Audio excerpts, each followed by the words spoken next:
విజయవాడ వచ్చిందండి? అబ్బాయి రాలేదండి, నేను లేపుతాగా మీరు పడుకోండి.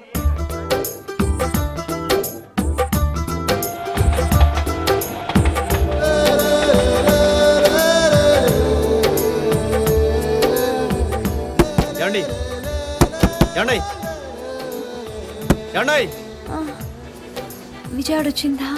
కొంచెంసేపట్లో అన్నవరం కూడా వస్తుందండి. అయ్యో, రాత్రంతా మీరు మేలుకునే ఉన్నారా? నన్ను లేపొచ్చు కదా. పర్వాలేదండి. అయ్యో, నా ముడుపు. కంగారు పడకండి, రాత్రి రాజమండ్రిలో గోదావరిలో వేసాను. థ్యాంక్స్ అండి.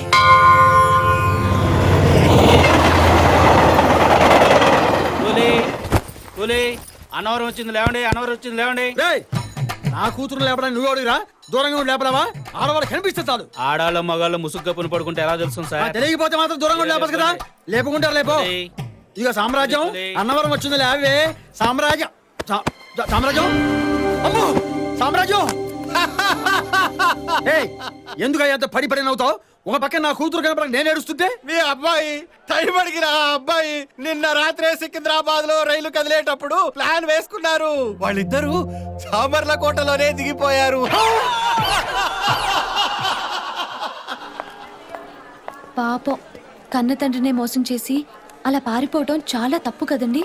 ఏంటంటే తప్పు? ట్రైన్ ఎక్కిన దగ్గర నుంచి ఎంత హింస పెట్టాడు చూసారుగా. అయినా ఆడపిల్లకి వయసు వచ్చాక ఎంతో కొంత స్వేచ్ఛ ఇవ్వాలండి తల్లిదండ్రులు, లేకపోతే ఇలాంటి ఆలోచనలు వస్తాయి. ఏంటండి ఆగిపోయారే? నీలో చాలా మంచి లక్షణాలు ఉన్నాయండి. చాలా తల్లే ఊరుకోండి, పొద్దున్న నన్ను పొగిడారు. పదండి. దొంగ సచ్చినోడా, కళ్ళు ఇంటి దగ్గర పెట్టేసి వచ్చావా? కనపడ్డం లేదా?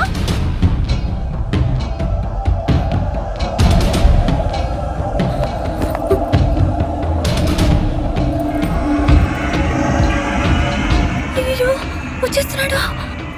శ్రీ ఆంజనేయ. సారీ అమ్మా, చూడలేదు.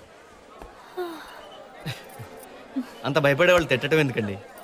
అలా తిడితేనే కదండి వాడొచ్చి సారీ చెప్పింది.